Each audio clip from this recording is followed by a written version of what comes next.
Ladies and gentlemen, in the studio audience here in Beirut and across the world watching Al Mayadeen TV, welcome to the second of my shows dealing with issues that are vibrating in the Arab world and issues in the wider world that vibrate upon the condition of the Arabs. I hope you know enough about me to know that in that dichotomy, I'm with the Arabs. But I have the ability to understand what the West is thinking and why it is doing what it's doing, as well as, I hope, some understanding after 35 years almost to the day of deep involvement in Arab issues. In the last show, which I hope you watched, I dealt with the Arab Revolution, looking at that revolution as it was unfolding, that process which is underway and which, as I described it, like the process of labor in giving birth to a baby. Once begun, it cannot be reversed. It can, of course, lead to a still birth as well as a live and healthy birth. And we examined some of the current chapters of the Arab Revolution to see where perhaps a stillbirth or even a deformity so extreme that it made one pine for the old days might be given birth by these revolutions. I hope that you found that show interesting. And if you did, you'll certainly find this one interesting because the subject I'm going to be dealing with today overlaps to a certain extent with the topic in the first, but takes us more deeply into what I believe is the principal Western objective now in trying to ride the tiger of the Arab Revolution, to ride that tiger back behind the bars so that they can be fed buns in the way that they were in the old days. Even better if they can persuade the tiger to voluntarily go back behind the bars and perform for the edification of the foreigners, the Khawaja, the Crusader powers, who are determined not to lose their control, which they've exercised for almost 100 years of the Arab world. And they have done that to protect their illegitimate child Israel and to, well, frankly, steal your things, steal your wealth, the wealth that God gave to the Arabs. And the result is clear enough. The Arab world, which could and should be a superpower in the world, stretching from the Atlantic to the Gulf, from Marrakesh to Bahrain, 350 million people, one language, one God, one culture. This could be a major power in the world. But we all know that the Arabs are definitely not a major power in the world. How was that possible? It was possible because of an imperial scheme cooked up in the building in London in which I have sat for the last 25 years. By Mr. Sykes and Mr. Bيكو and Mr. Balfour, operating within 12 months of each other and in the same corridor which I walk through every day. It's been a remarkably successful scheme, you have to admit. Few, if any, such imperial schemes have lasted so long and have been absorbed and co-opted even by the victims of that policy, so that the biggest defenders of Sykes and Bيكو are the Arabs themselves, who were, of course, its intended and actual victims. Now, Sykes-Bيكو, the division of the Arab world into largely artificial states with rulers plucked from amongst the favorite circle of the colonial powers who were doing the drawing, doing the draftsmanship, inventing the countries, that they would rule their countries, as it were, on behalf of the imperial powers. That they would rule their countries nominally, but the actual ruler behind the scenes would be the people who set the countries up in the first place and chose the rulers in the first place. So that, for example, in parts of the Gulf where God gave undreamt of riches, riches beyond the avarice of Croesus himself, of oil and gas, and undreamt of trillions and trillions of dollars of wealth, that wealth has been spent and invested in the Western countries rather than in the Arab countries and amongst the Arab population, still less the wider Muslim population, most of which continues to live in desperate poverty. That system began to break down when the dictatorships began to look more and more precarious, and when some of them began to fall, though not all have fallen, at least at the time of this recording. They are all in danger of falling. So the imperial project had to find a new footing, had to find a new way of riding this tiger, of persuading this tiger back into the zoo. And I believe that what I call the Sykes-Picot 2, I wasn't the first to call it that, Mr. Heikel in Egypt was the first to call it that.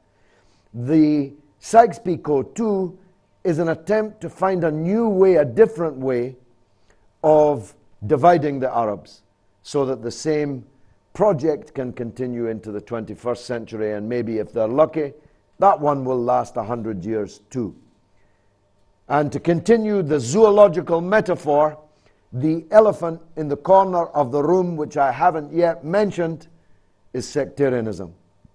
The division of the Arabs, not this time between fake states, but the division of the Arabs into confessional, sectarian difference, which can become so profound if acted upon that it acts as a means of turning the Muslims against each other, of fighting even each other, of vying with each other to ally themselves with the Western countries that have come up with this plan. And I've got to tell you, the melancholy truth is that it's already beginning to look like the Arabs will fall for Sykes-Picot 2, just as so many of them did fall for Sykes-Picot 1. And if I'm right in that fear, then the Arabs will have no better a century in the 21st than they had in the 20th century. So it's part of my mission in life is to beg the Arab street not to be fooled again. You know, George Bush famously said, though he missaid it, if you've seen Fahrenheit 9/11, fool me once, shame on you. Fool me twice, shame on me. And that's how I feel about this, ladies and gentlemen. If they fool you for a second time, shame not on us but on you. How are they achieving this?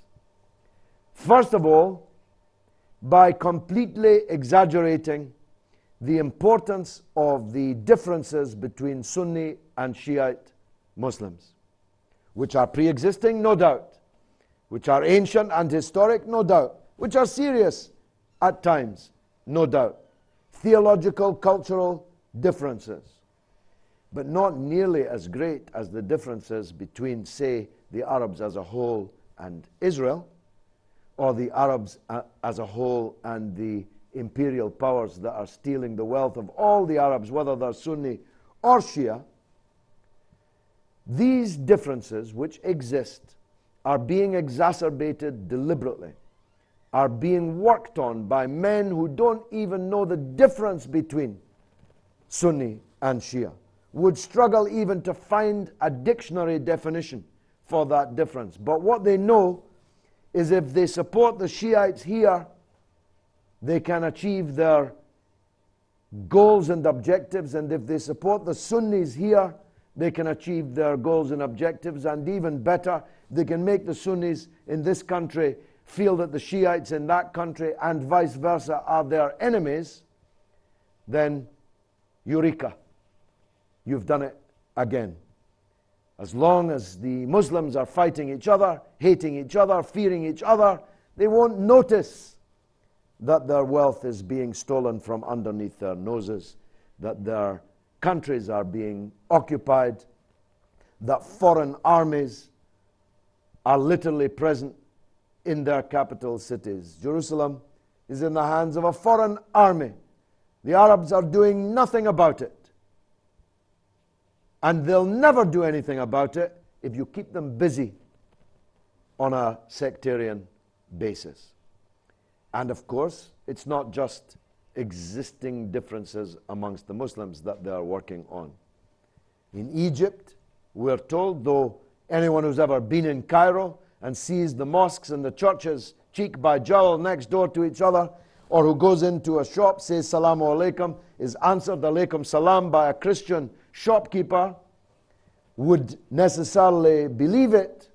We're told that Egypt is fundamentally divided between Christians and Muslims. Neither should you fall for the canard that the West has a preference of one kind of Muslim over another. They couldn't give a damn. They were happy to support the Shiite government of al-Maliki in Iraq, even where that Shiite government was hated by the Sunni minority in the country.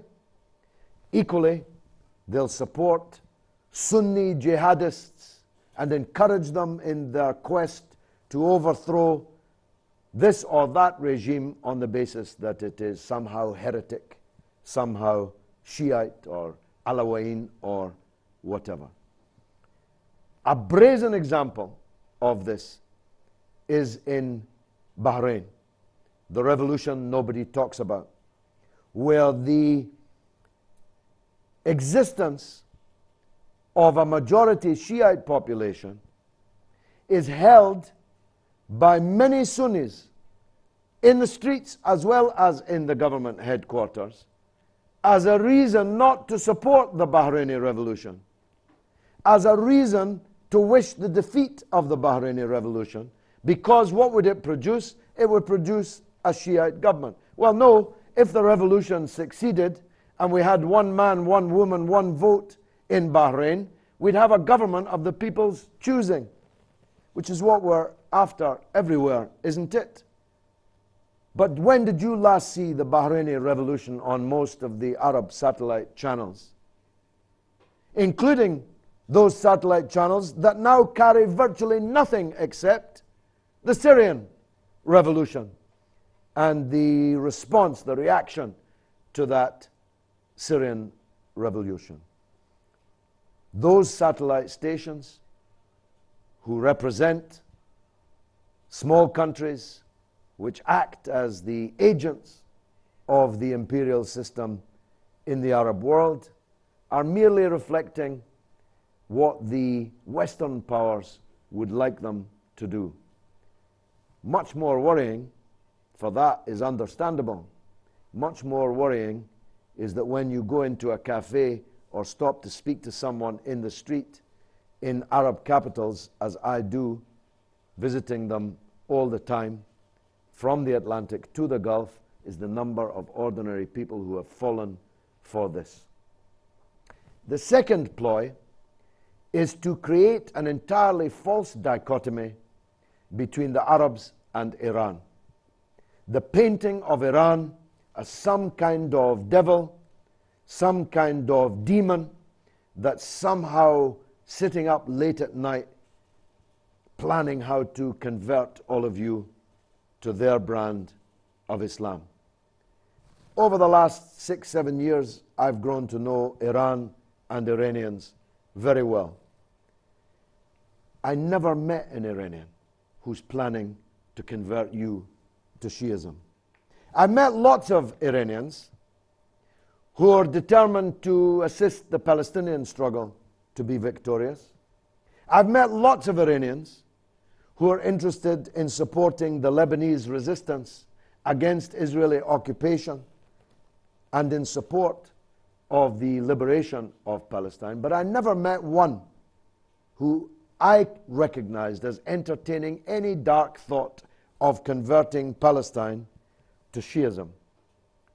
Now, the truth is this: whatever minor differences of theology or culture exist between Sunnis and Shiites, they are minor compared to the much more important differences which I have been describing both this evening and in the last show those differences, which were themselves exacerbated by Sykes-Picot, were a remarkably successful ploy which succeeded for the best part of 100 years. And you know this in Lebanon better than anywhere else in the Arab world. Countries which didn't exist became flags to die for.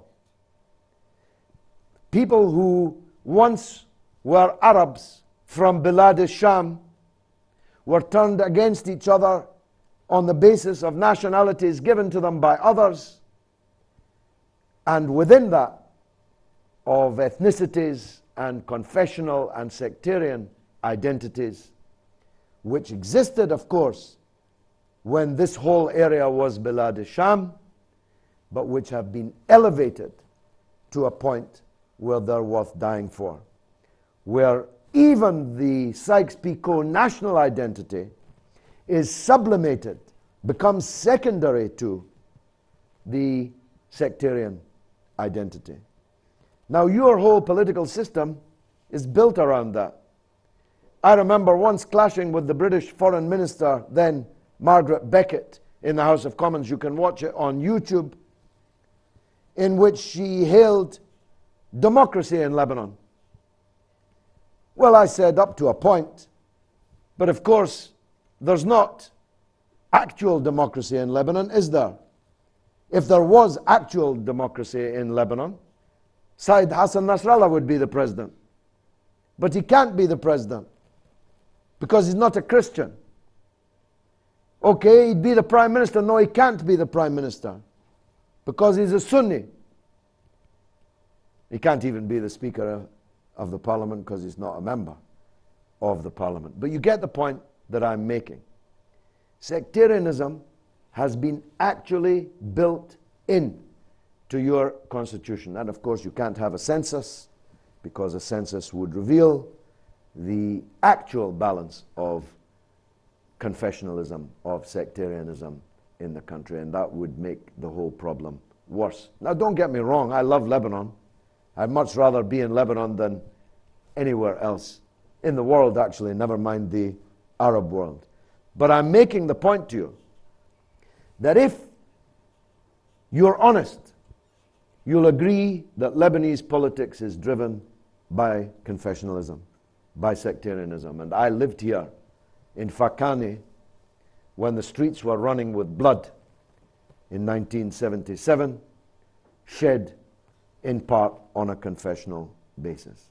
And I'm here to argue with you that you should avoid this Sykes-Picot too at all costs. Because it's going to lead to the breakup of your countries. It's going to lead to alliances which become ossified, almost like the East-West Cold War divide, which divided Europe for more than half a century.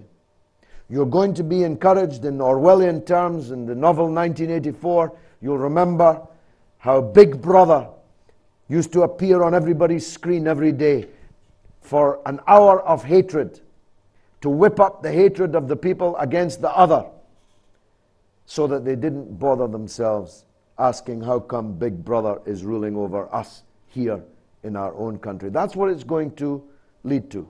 And it may even lead to war. Which brings me to Syria. In my last show, you will have seen a very large number of people in the audience had become fixated upon the civil conflict in Syria, to the point that they were absolutely blinded to the blindingly obvious. People imagined, especially when I discussed it with them after the show outdoors, that Britain and America were intervening in Syria in the interests of human rights. How could that possibly be?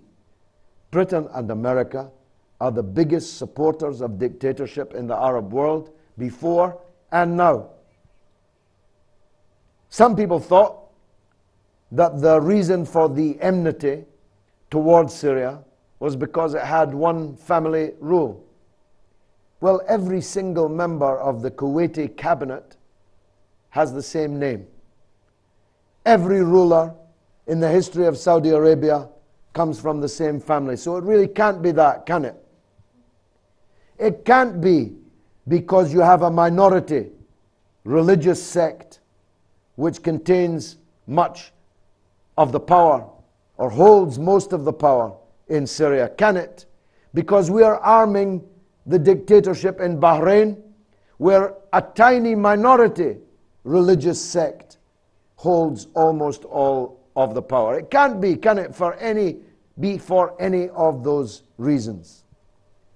The real reasons are that they want to bring down the Syrian regime because that regime doesn't follow their orders, won't surrender to Israel, won't kick out the Palestinian resistance from Damascus, won't end its relationship with the Lebanese national resistance, which remains the only Arab army ever to defeat Israel in military conflict, a victory which it could not have won but for that strategic alliance that it had with Damascus.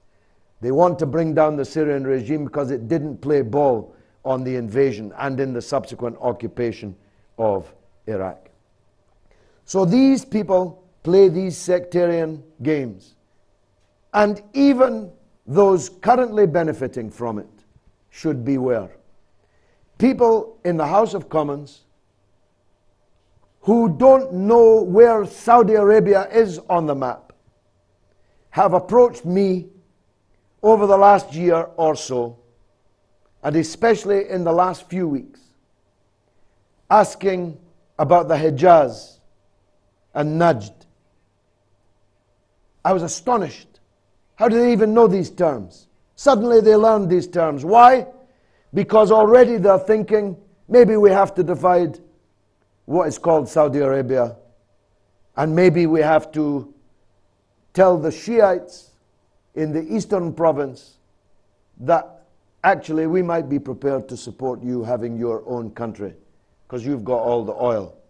And we're not all that interested in Mecca and Medina, believe me. The West is very happy to leave that to the Arabs and the Muslims. What they're interested in is Saudi Arabia's wealth.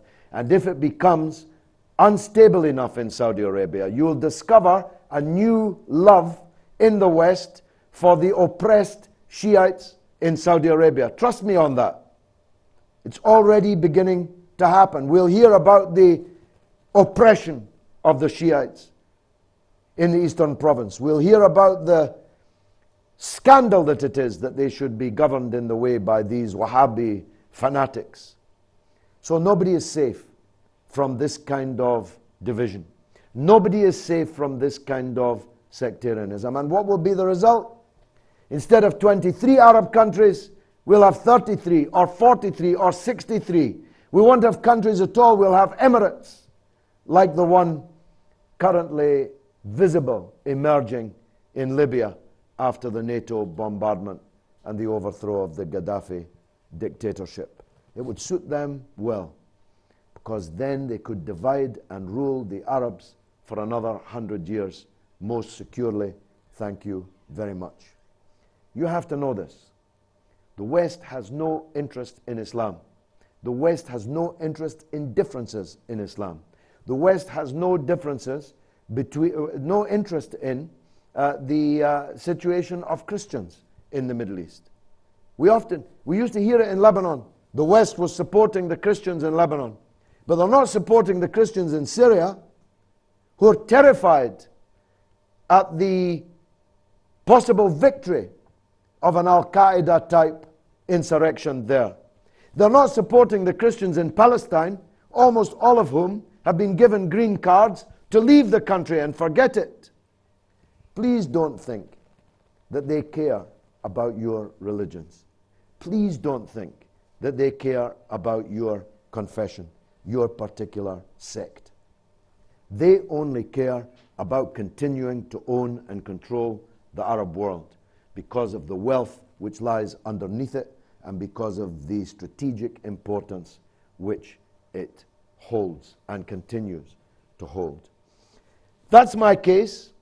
I realize it's controversial, and I'm sure there's going to be lots of questions which I hope I can answer. But that comes after the break, after which, God willing, it's your turn. Assalamu alaikum.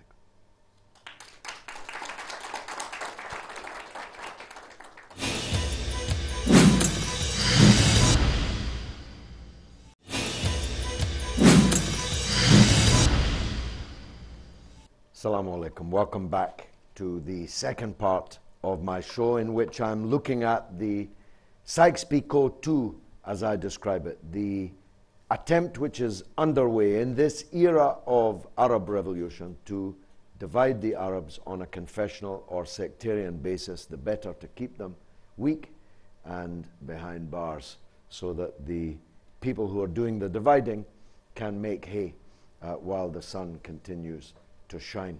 But now it's your chance to respond to what I had to say, and I'm sure there are many of you with questions, and the first one is you, sir. Go ahead.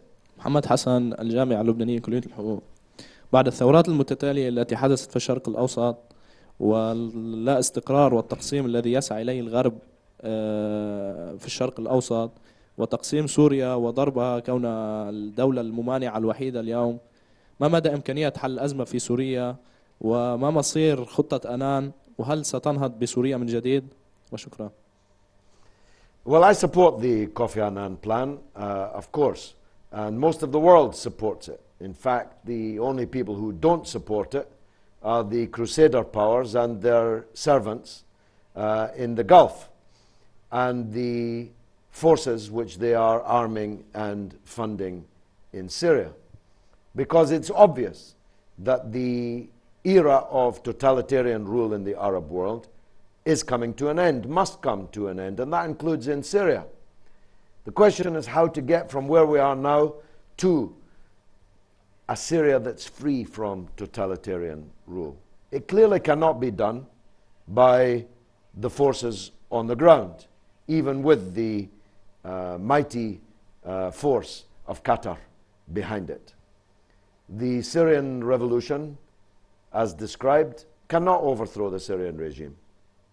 But neither can the Syrian regime defeat this revolution. So we have an impasse. And the only way out of an impasse is to talk, negotiate. And I believe that the Annan plan, which is supported by some of the biggest and most important countries in the world, as well as the great majority of public opinion in the world, though not in the West, is the only obvious way forward. But it seemed to me, if I caught the translation properly, that there's a misconception in your question, which is somehow that the West wanted this instability in the Arab world. They did not. I assure you they did not. The West wanted the continuation of the previous dictatorships, stable, forever. Once the people decided they would no longer be ruled in the old way, once the old rulers began to see that they could no longer rule in the old way, you had a tiger on the loose. And what the Western countries are trying to do is ride that tiger, as I say, to get it back behind bars. And there are many ways of doing that. Money is one. You can have a government which is elected in an Arab country which is bristling with militancy about Israel and about Western domination of the region and occupation and so on. If you stuff their mouths with enough gold, you might be able to divert that tiger back in the way and the place that you wanted it to be. But sectarianism, this deliberate inflation of sectarian difference in the Arab world, is, I believe, sufficiently important to be described as a Sykes-Picot 2. And my worry is that Sykes-Picot 1 was one of the most successful ploys of imperial history at any time. And Sykes-Picot 2, if it takes hold, will have the same measure of success. That's my worry. Now, who's going to be second? Yes, madam. شادى الحاج، الجامعة اللبنانية، كلية الإعلام والتوثيق. سئل الرئيس الأمريكي جورج بوش عن ما هي على إحدى القنوات العربية ما هي استراتيجيتكم في العالم العربي؟ فكان جوابه: النفط وأسواق لتصريف منتجاتنا. هل ممكن اعتبار الثورات العربية هي بداية لتحقيق هذه الاستراتيجية؟ No, I think the Arab Revolution is the Arab people awakening after dictatorship without end, and often cruel, bitterly cruel, and utterly incompetent dictatorship. I think that's the reason for the Arab Revolution, because the Arabs decided they wouldn't take this anymore. The fact that this has happened has forced the likes of Bush to adjust their bearings. Believe me, if they could have kept Hosni Mubarak in power and his son after him in power for the next 50 years, they would have. It was a very easy nexus. You gave few $1 billion to the Egyptian military, and you kept the mighty heart of the Arab world under your control. And you had a stooge dictator in power, followed by his sons, who would never dream of challenging the status quo in Palestine, who would never dream of unlocking the gates to let the Palestinian people escape the bombardment, or to allow the Palestinian people to breathe under siege. It was much easier for the West to have Hosni Mubarak in power than to have to deal with all this frankly uncontrollable millions of people on the streets, tens of millions of people voting in elections. Believe me, they'd rather avoid that. But once it became clear that they couldn't avoid it, well, they have to have a horse in the race. So they decide, which horse would we like? And of the horses which we'd like, which one could possibly win? And that's the game that they're currently involved in now. Trying to pick winners, trying to bribe, browbeat, bully those potential winners into accepting their framework. For example, they went for decades, the United States and Britain for that matter, with refusing to talk to the Muslim Brotherhood in Egypt. Now that it's turned out that the Muslim Brotherhood is far and away the most popular single political force in Egypt, not my choice, I wouldn't vote for them, except against Mr. Shafiq. But that's clear and obvious.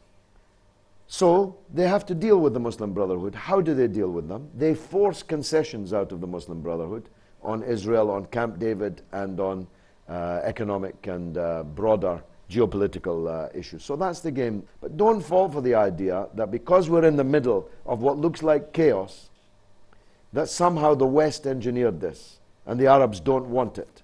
The Arabs do want it. If they don't want it, they're fools. If they don't want to overthrow dictators, they must be fools. Now, you can't make an omelette without breaking eggs. And there's a lot of eggs being broken. And some of them are eggs we wish hadn't been broken. But you can't have an omelette unless you break the eggs first. Let's take the third question. Yes, you, sir. محمد حسين، أنا عندي سؤالين. أول سؤال، هل نحن أمام اتفاقية سايكس بيكو جديدة؟ الاتفاقية السابقة كانت عم تقسم العالم العربي أو الشرق الأوسط جغرافيا، هلا عم تقسمه للثروات الموجودة فيه وخصوصا الثروة النفطية. السؤال الثاني، تعتبر الثروة العربية ثورة مصر هي أعظم الثورات اللي صارت بالعالم العربي. هل وصول أحمد شفيق إلى رئاسة الجمهورية بمصر تعتبر هذه الثورة نجحت وحققت أهدافها؟ شكرا. My own personal point of view, this is not the point of view of Mayadeen, but my own personal point of view is if Shafiq won the presidency, it must have been rigged. It's not possible, I believe, for Shafiq to be elected president of Egypt in a free and fair election. That is not possible. He is a falul, a remnant of a bankrupt dictatorship, which the vast majority of the Egyptian people have thrown out and turned their back against. And I believe, in fact, it was rigged for him even to be in the last ballot. I believe that. I believe that the last ballot was constructed as the only possible basis in which the Falul could retain control of the presidency of Egypt.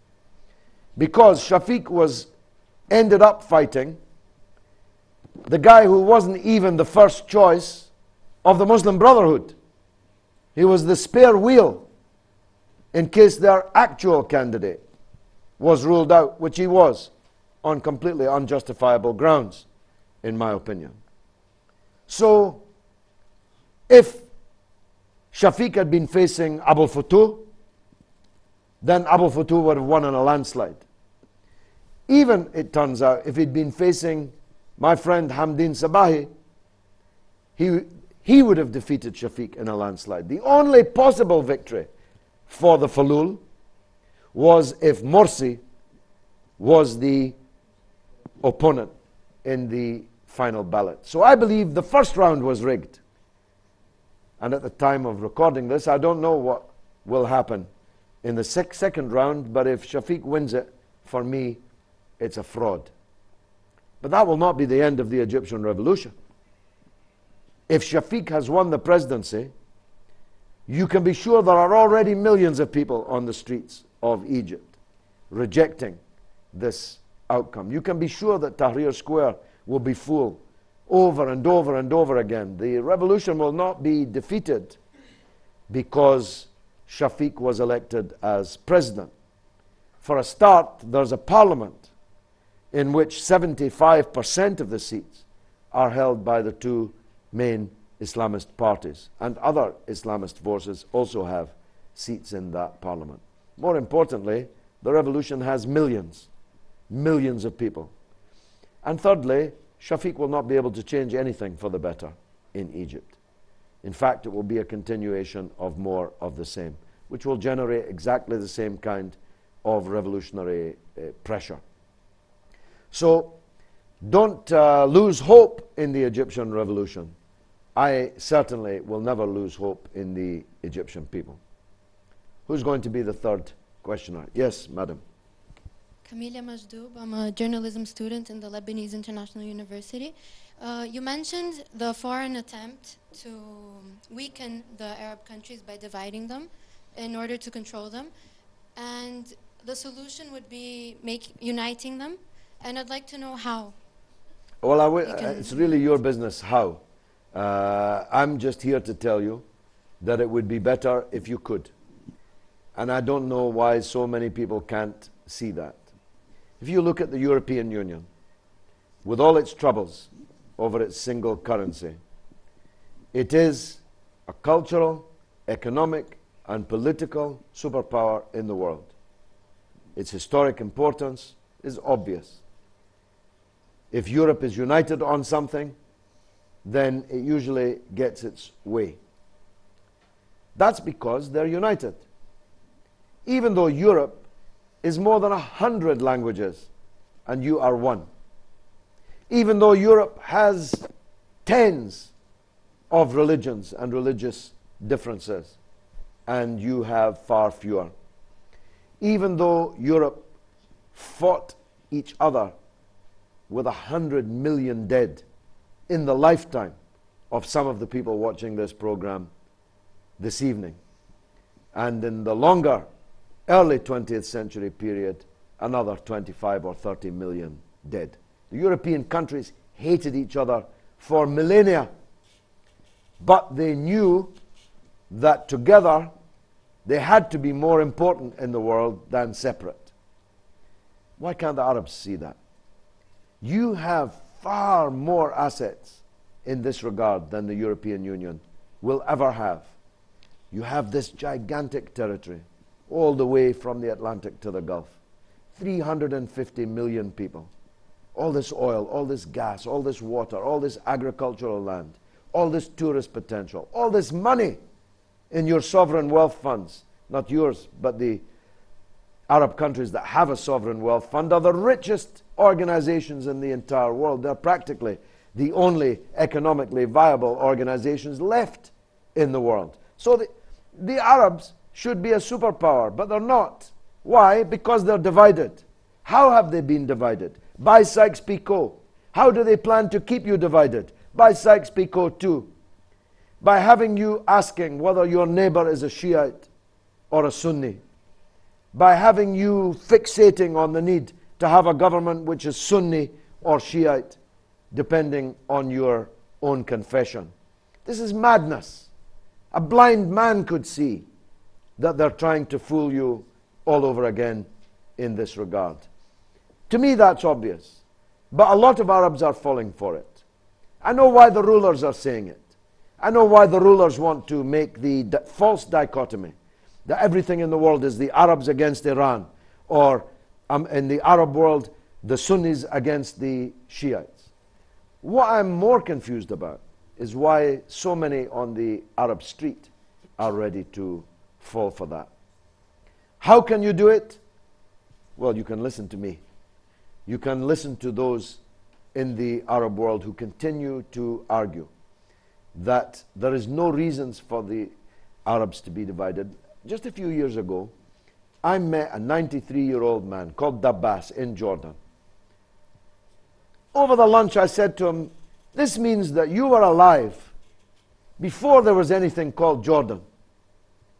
Before there was Lebanon, Syria, Palestine, Jordan. You were alive. What did you call yourself? He was puzzled for a moment. And then he said, we were Arabs from Bilad al-Sham. So in the lifetime of somebody still alive actually today, what I'm saying didn't sound like madness or utopianism or a fake, false hope just to be dreamed of. It was the reality. It was the imperial powers that divided you. And they divided you for a reason, not because they loved the name Jordan or because they loved the Hashemites. They divided you for a reason, so that they could steal what you had and stop others from stealing what you had. It was a product of the imperialist rivalry of the time and the imperialist determination to keep control of a region which they knew even then would become economically the most important region in the world, which it continues to be into the 21st century. There's many more questions. I hope I've got more answers, but it'll have to wait till after the break. Assalamu alaikum.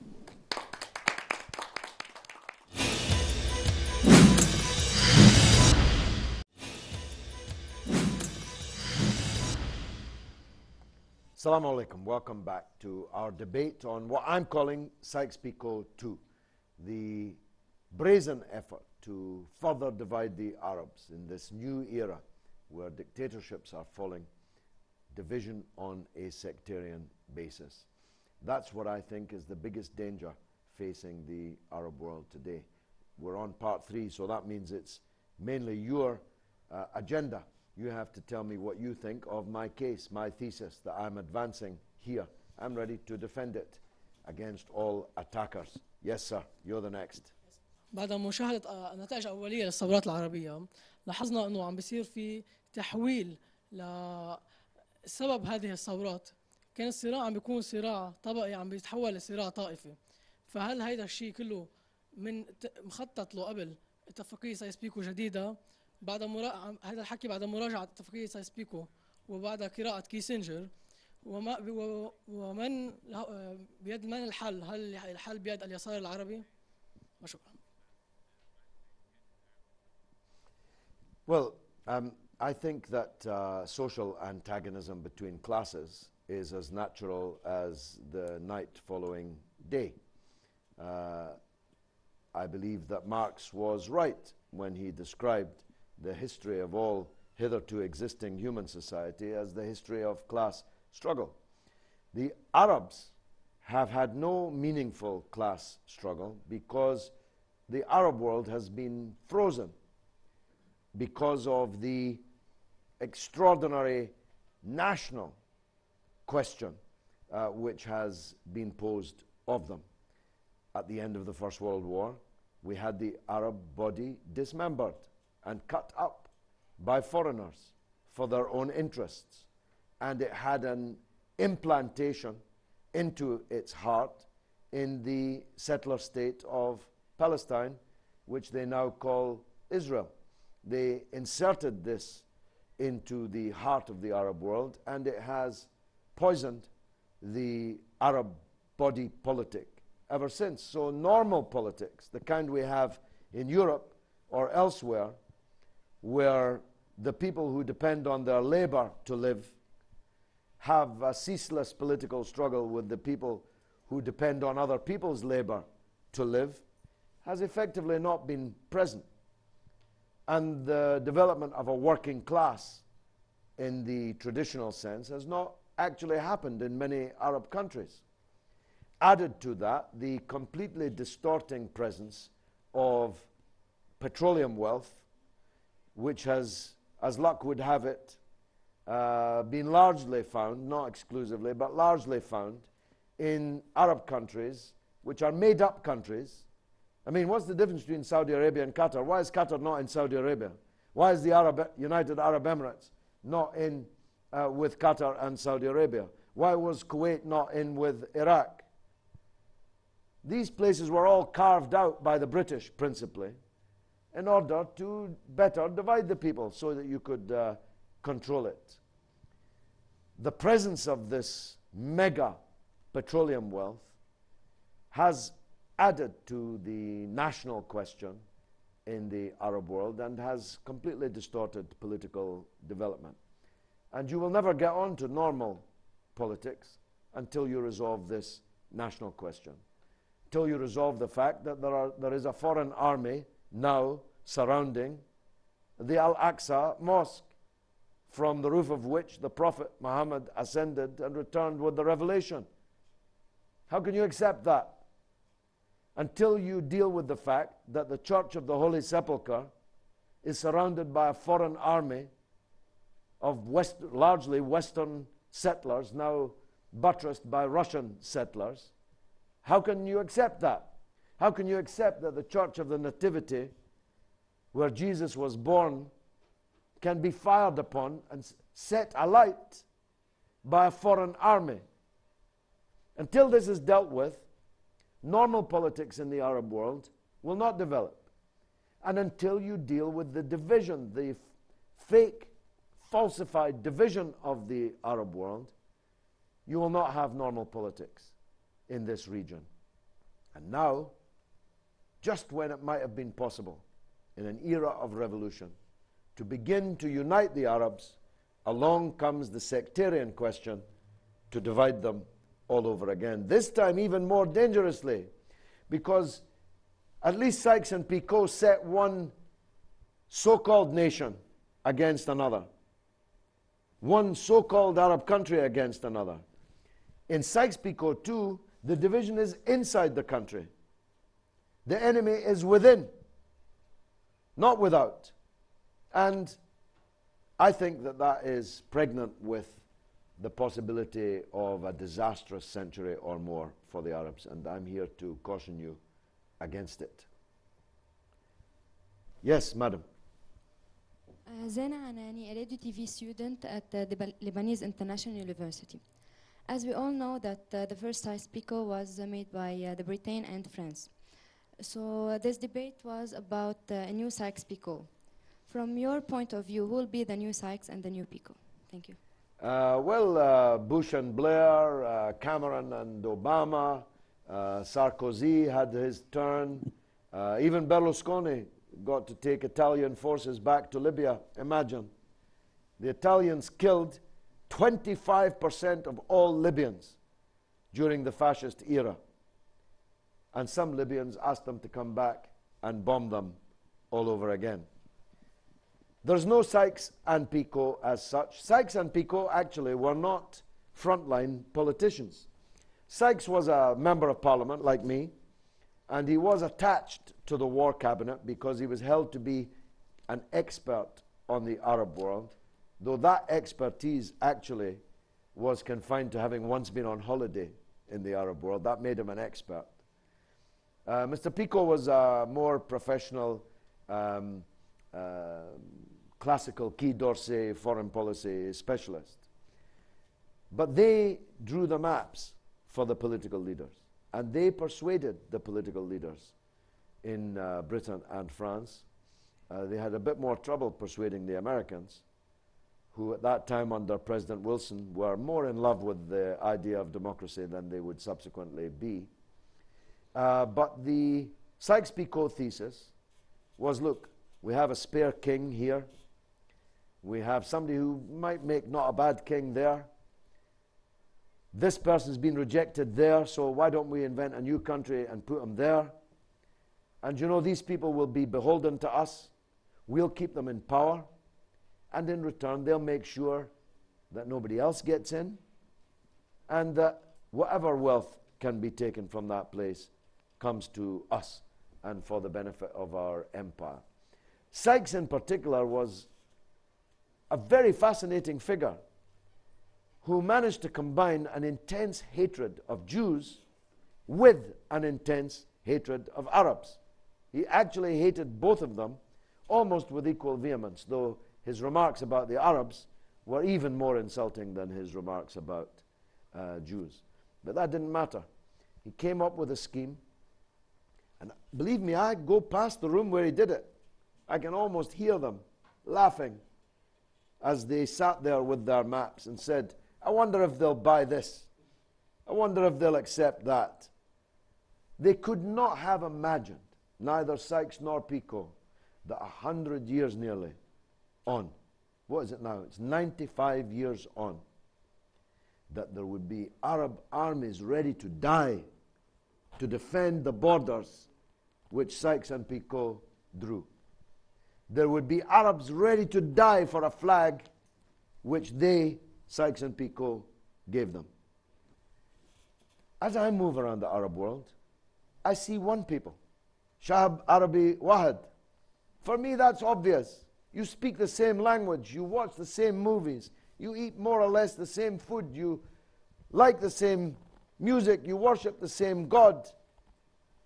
And together you could be so much more than you are separately. That's my view. Yes, sir. Mr. Galloway. I beg your pardon, Professor.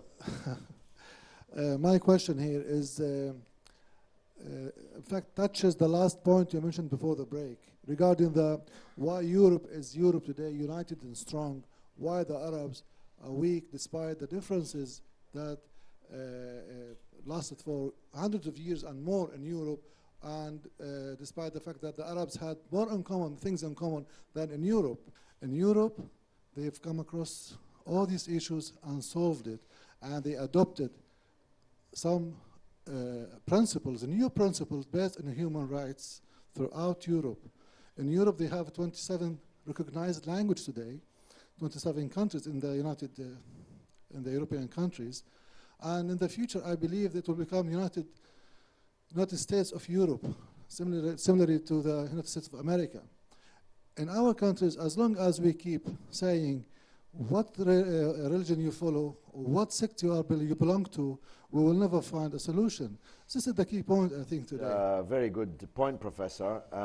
Though I would make the point that whilst you're right, essentially the foundation from the Westphalian settlement is partly in place today, that long after that settlement, the Europeans massacred each other in their hundreds of millions in 2 world wars in the 20th century, never mind the 17th, 18th, or 19th centuries. And of course, they were permanently at war with each other throughout those centuries.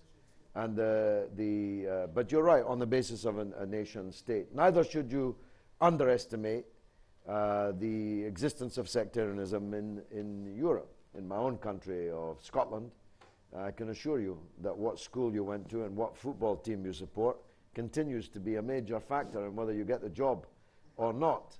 And that's division between Christians, never mind between Christians and other religions. But nonetheless, you're right. The Europeans in 1945 made a decision that they would be far stronger, far more influential, and that their economies and societies would work far more efficiently if they began a process, it is a process of uniting with each other. And we now have reached quite a high level on that.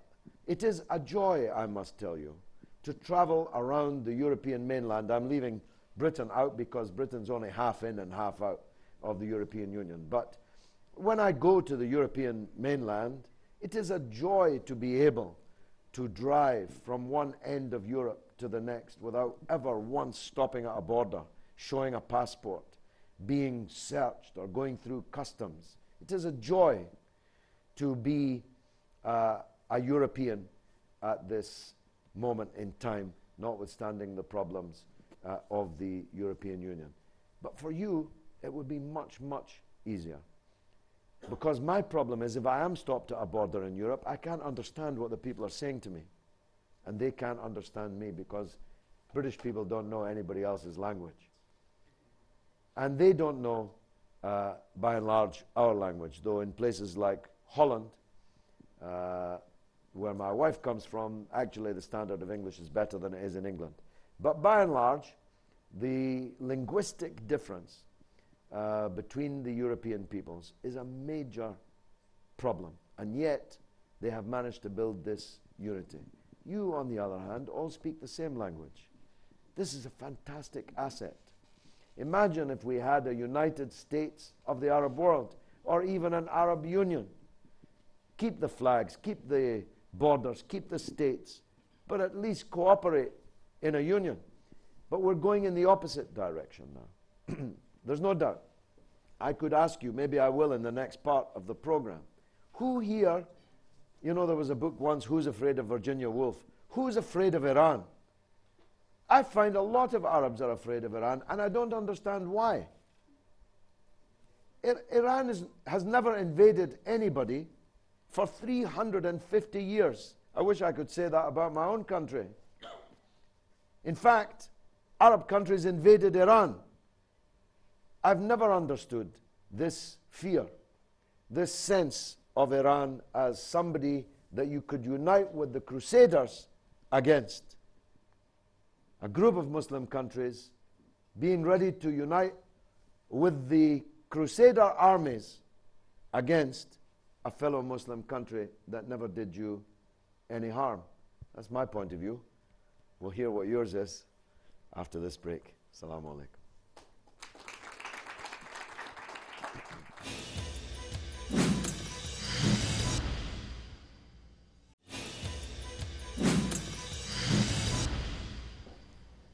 Welcome back to the final part of our discussion this evening about the role of sectarianism, the role of confessional and other differences being systematically injected into the Arab body politic as a means, in my thesis, of further dividing the Arabs to keep them weak, the better that they can be effectively ruled and looted by the Crusaders who came up with the Sykes-Picot I and now are busily devising Sykes-Picot II. That's my thesis, but I'm ready to defend it against all comers. Yes, sir, you're next.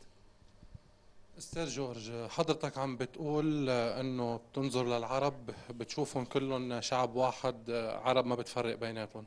نحن كمان ننظر لهم كعرب، نحن انه نحن كلنا شعب واحد. المفترض بعقيدتنا نحن نكون موحدين حوالين قضيه واحده، القضيه الفلسطينيه، لحتى نقدر نحرر ارض فلسطين.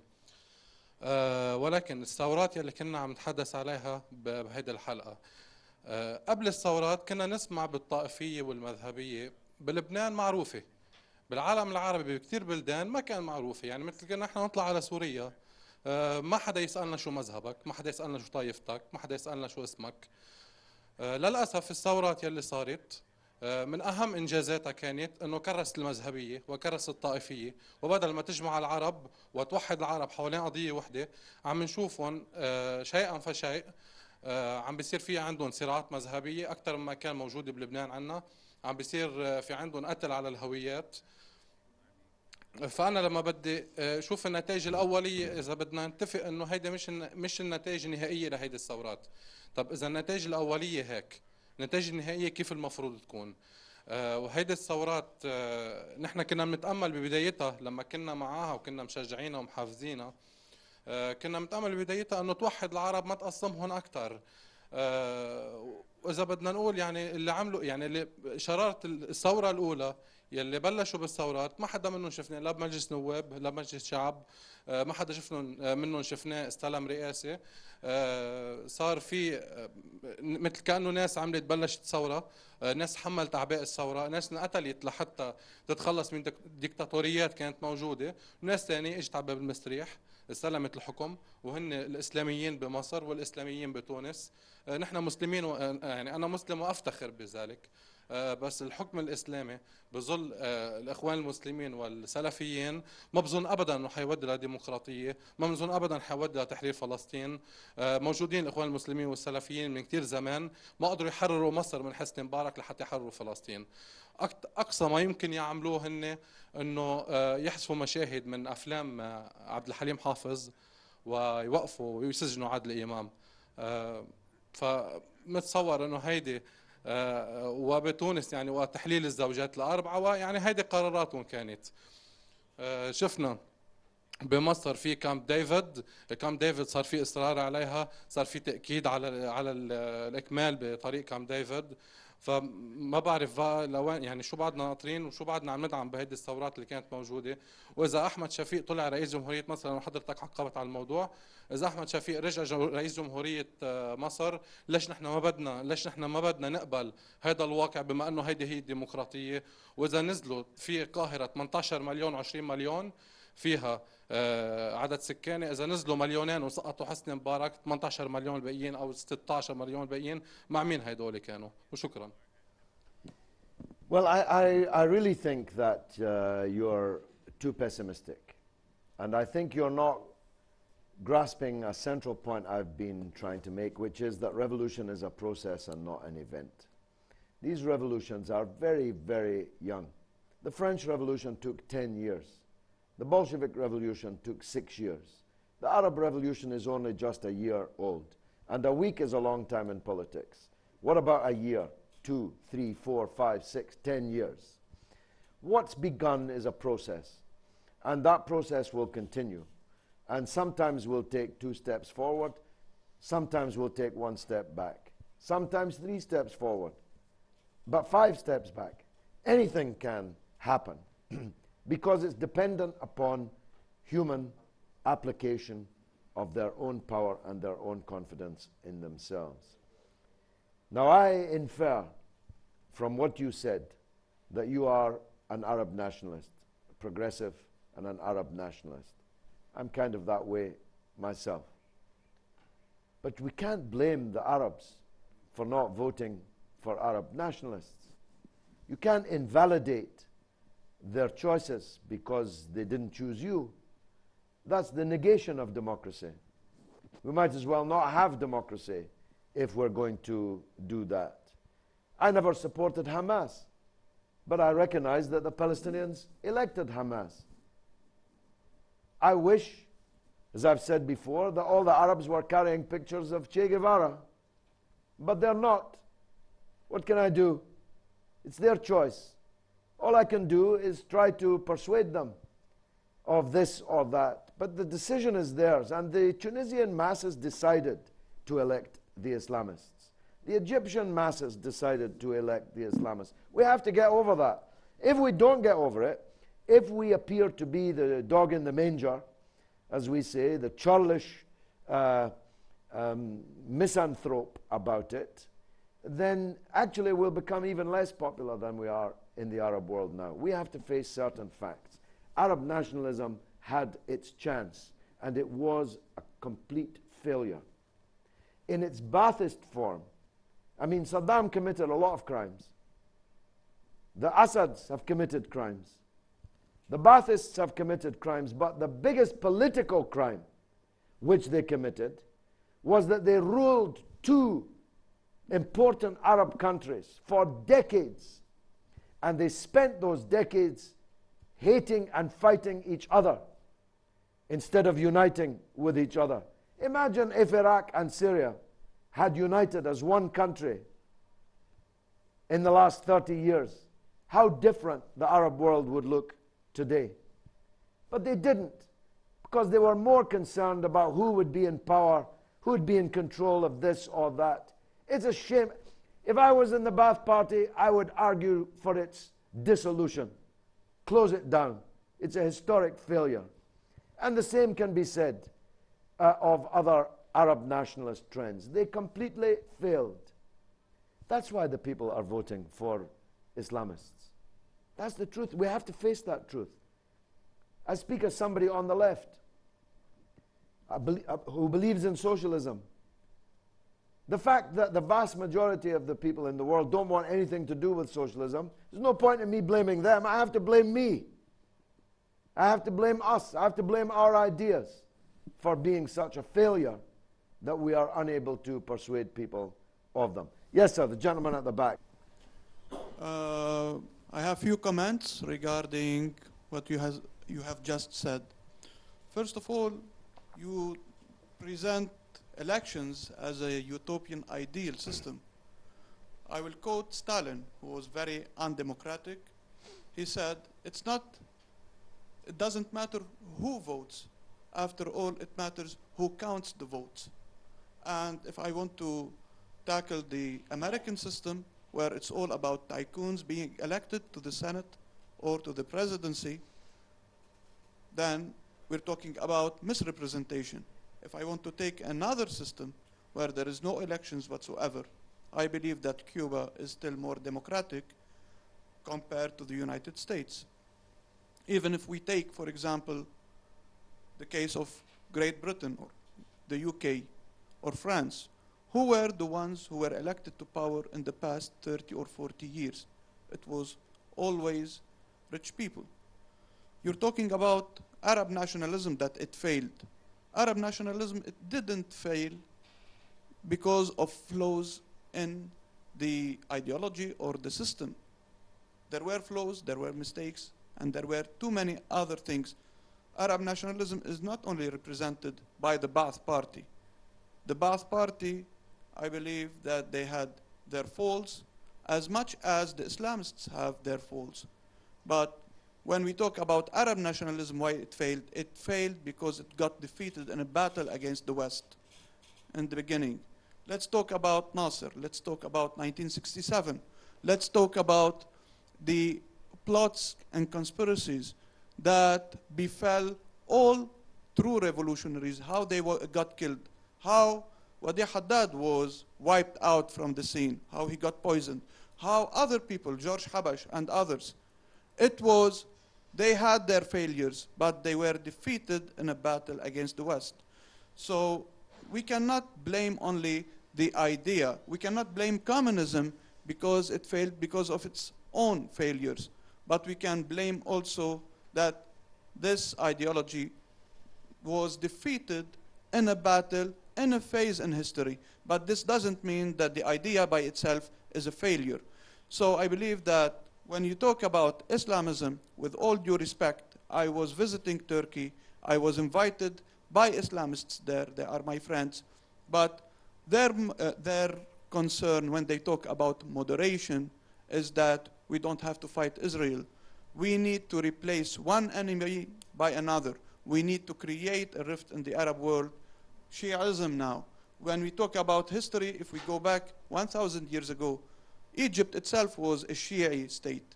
But when we talk about Shi'ism and Sunnism now, we're talking about creating an alternative enemy for the Arabs. And the Islamists, not all of them, but I'm talking about the Ba'athists and not all of the Arab nationalists, as I'm talking about some of the Arab nationalists who played the imperialist card, let's say, or who played by the code of the game set by the Americans and the West. There are also Islamists who are playing the same game, thinking that they will take over power. And now the plan of the West is to create a triangle of Sunni capitals, Ankara, Riyadh, and Cairo, to face what they call Shi'i expansionism. Why? To block what they consider as Eurasia. It's the Shanghai states, China, Russia, and Iran from getting access to the Mediterranean. So from a geopolitical perspective, we need to see this. And that's why I blame Islamists as much as I blamed Ba'athists or Arab nationalists in the past by playing the trick of the West. Thank you. Well, that's what I said. We have to blame ourselves. I didn't say we have to blame the idea. I spent the last hour and a half nearly supporting the Arab nationalist idea, the idea that the Arabs are one from the Atlantic to the Gulf, that you should find unity. The Arab nationalism contains the possibility of bridging between people, between Christians and Muslims, Sunnis and Shias. It has the possibility of uniting everybody in the Arab world. Indeed, it's the only ideology that can unite all the people of the Arab world. I'm not blaming the idea, I'm blaming the people. I'm blaming the people for their failures. I'm a supporter of President Nasser, but don't tell me he didn't make any mistakes. But the main Arab nationalist trend in the last 40 years is the Baathists. And they have been a disastrous failure, massacring each other, fighting each other. They couldn't even unite their own parties, never mind unite the Arabs. So that's the reason why, when it comes to elections, don't even turn up at the election if you're a Baathist. Or frankly, if you're an Arab nationalist. Though Hamdin Sabahi got a fantastic vote in Egypt. So all is not lost. All is not dead. But there's no point in blaming the Islamists for winning elections. They won the elections because the people voted for them. And by the way, some Islamic governments are, and the one that you mentioned, Turkey, is actually doing extremely well for their own people. Okay, they don't want to fight Israel. Why should they fight Israel if the Arabs are not fighting Israel? Why should Turkey fight Israel? They have a form of Islamic government which has fused democratic practice with an Islamic culture and some kind of renaissance for Islam in Turkey. And Turkey had a higher growth rate the year before last than China. The average Turk is 1.5 times better off than he was when Erdogan came to power. Now, I strongly disagree with a lot of Turkey's foreign policy and even some of their domestic policy. But they're a pretty good example of how you can vote for an Islamic party and it doesn't turn out to be anything like a disaster. Yes, brother, in front. Yes, sir, you.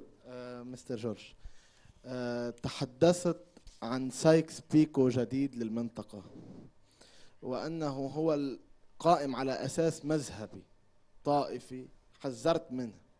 هل برأيك سينجح الغرب بتطبيق سايكس بيكو جديد؟ وهل ترى أن الثورات العربية التي رفع فيها صور جمال عبد الناصر وأرادت أن تعود إلى الثوابت الناصرية من خلال العيش بكرامة وحرية الإنسانية والعدالة الاجتماعية أفضت إلى الهدف التي نشأت من أجله؟ I don't think if the Egyptian elections had been postponed for a year or 2 years that the victory would have been with the progressive trend in politics. Egypt, for a variety of reasons, and many other Arab countries are the same, has been engaged in a trajectory towards Islamic politics for a long time, and we have to accept that. We don't have to believe in it. We don't have to assume that it's going to be successful. I personally think that it will not be successful. I don't think there's an Islamic way to run a railroad. I don't think there's an Islamic way to operate a factory or to run an economy. And I think that there will be good Islamic governments and bad ones. And the bad ones will be turfed out. Yes, sir, last question. هل تعتقد أن هذا المشروع أو نيو سايكس بيكو أينع بعد 30 سنة من 1980 و 83 وحين أخذوا القرار بالكونغرس الأمريكاني بتقسيم الشرق الأوسط وتأمين منابع البترول، بالإضافة إلى هذا الشيء كلياته اللي نحن ما حكينا عنه هو أمن إسرائيل. سايكس بيكو نيو سايكس بيكو هو بالإضافة إلى تحقيق النفط ومنابع النفط هو تحقيق أمن إسرائيل وإدخالها بمنطقة الشرق الأوسط وما تكون هي ممانع أو الوطن العربي ما يكون ممانع لإسرائيل، بدها تكون جسم قادر يتعايش مع تقسيمات الشرق الأوسط الجديد. Well, look, there are Arab countries that have for decades now, had peace agreements, surrender agreements with Israel. Oddly, these governments are not facing jihad. Yeah? The jihadists are not making a jihad against their own governments who have signed surrender with Israel, who have Israeli embassies in their capitals, who have the Mossad operating in their airports. There is no jihad there. The jihad is against the only Arab country which refused to sign the surrender deal and which refuses to allow Israel into its country. But that's by the by. The question that you ask has only one answer. The Sykes-Picot 2 will be successful if you allow it to be. If the people watching us tonight allow it to be. If they do as the Arabs did after Sykes-Picot 1, you will be no better off at the end of the 21st century than you were at the end of the 20th. But because I believe in the Arabs, I believe in the Arabs more than the Arabs believe in themselves, I believe that that will be defeated. I pray that it will be defeated. And I will work that it should be defeated. And with my last breath, I will say that the Arab people should be one people from the Atlantic to the Gulf. Wassalamu alaikum. Thank you very much indeed. Thank you.